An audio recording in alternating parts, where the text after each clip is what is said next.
Kerusuhan Mei tahun 98 merupakan bagian dari sejarah kelam bangsa Indonesia. Kerusuhan ini menyebabkan banyak sekali orang yang kehilangan nyawanya, luka-luka, bangunan rusak, dan terbakar, hingga beberapa orang yang hilang. Bagaimana peristiwa itu bisa terjadi? Seperti apa penyebabnya? Dan bagaimana kronologinya? Silakan tonton videonya sampai habis. Dan jangan lupa subscribe ya.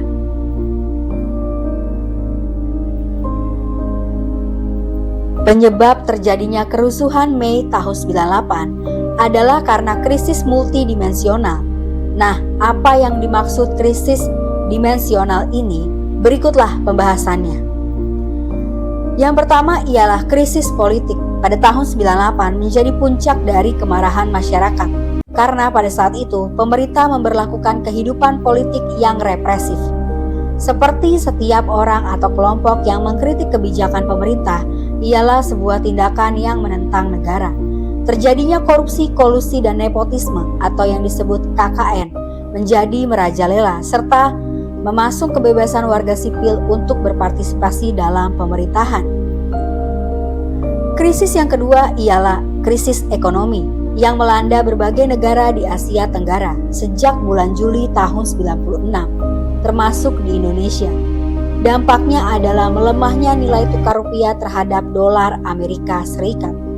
Nilai tukar rupiah dari 2.575 berangsur turun menjadi 16.000 pada bulan Maret tahun 98. Perusahaan milik negara dan swasta banyak yang tidak dapat membayar utang luar negeri yang telah jatuh tempo, dan angka pemutusan hubungan kerja atau PHK meningkat karena banyak perusahaan melakukan efisiensi atau bahkan sampai berhenti beroperasi.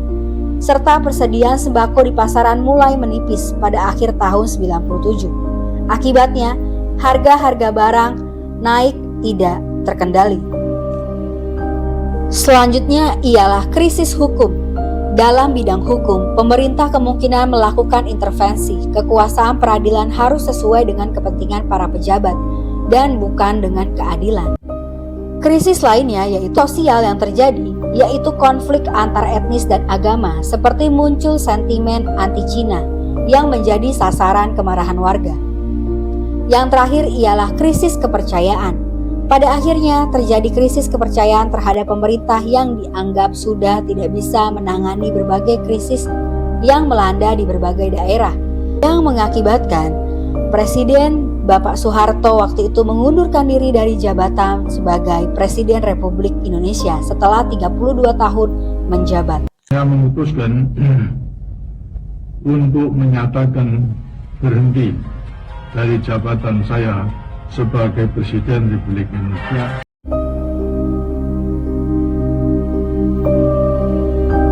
Selanjutnya tanggal 2 November tahun 97 terjadi krisis keuangan, menyebabkan pemerintah menutup bank-bank swasta. Harga dolar tiba-tiba melonjak sampai 11.700 per dolar. Karena hal tersebut, tanggal 9 Januari tahun 98, pasar swalayan maupun tradisional diserbu pembeli setelah muncul isu kelangkaan pangan. Oleh sebab itu, sembako ludes dalam sekejap dan dolar pun melambung tinggi hingga mencapai 16 ribuan. Di tanggal 1 Maret tahun 98, sidang umum MPR dimulai. Tanggal 5 Maret tahun 98, beberapa mahasiswa mendatangi gedung DPR MPR untuk menyatakan penolakan terhadap pidato yang disampaikan pada sidang umum MPR dan menyerahkan agenda reformasi nasional. Di tanggal 15 April tahun 98, Bapak Soeharto meminta mahasiswa mengakhiri protes dan kembali ke kampus. Karena sepanjang bulan ini mahasiswa dari berbagai perguruan tinggi swasta dan negeri berdemonstrasi menuntut dilakukannya reformasi politik. Tanggal 4 Mei tahun 98, mahasiswa di Medan, Bandung, dan Yogyakarta berdemo karena kenaikan harga bahan bakar minyak atau BBM dengan demonstrasi besar-besaran. Demonstrasi itu berubah menjadi kerusuhan dan bentrok dengan petugas keamanan. Tanggal 5 Mei tahun 98, demonstrasi mahasiswa besar-besaran terjadi di Medan yang berujung pada kerusuhan. Lalu tanggal 9 Mei tahun 98, Bapak Presiden Soeharto berangkat ke Kairo, Mesir untuk menghadiri pertemuan KTT G15. Ini merupakan lawatan terakhirnya ke luar negeri sebagai presiden. Tanggal 12 Mei tahun 98 terjadi demonstrasi besar-besaran di depan Universitas Trisakti, Jakarta. Peristiwa ini merenggut nyawa beberapa mahasiswa akibat tembakan antara lain yaitu Elang Mulya Lesmana, Heri Hertanto, Hendriawan Lesmana, dan Hafidin Royan. Peristiwa yang dikenal dengan nama tragedi Trisakti ini membuat mahasiswa di mana-mana marah dan melakukan aksi yang lebih besar, yaitu tanggal 13 Mei tahun 98. Mahasiswa dari berbagai perguruan tinggi di Jakarta, Bogor, Tangerang, dan Bekasi datang ke kampus Trisakti untuk menyatakan duka cita. Aksi tersebut diwarnai kerusuhan. Sementara itu terjadi kerusuhan dan penjarahan di beberapa pusat perbelanjaan. Beberapa dari bangunan pusat perbelanjaan itu dirusak dan dibakar.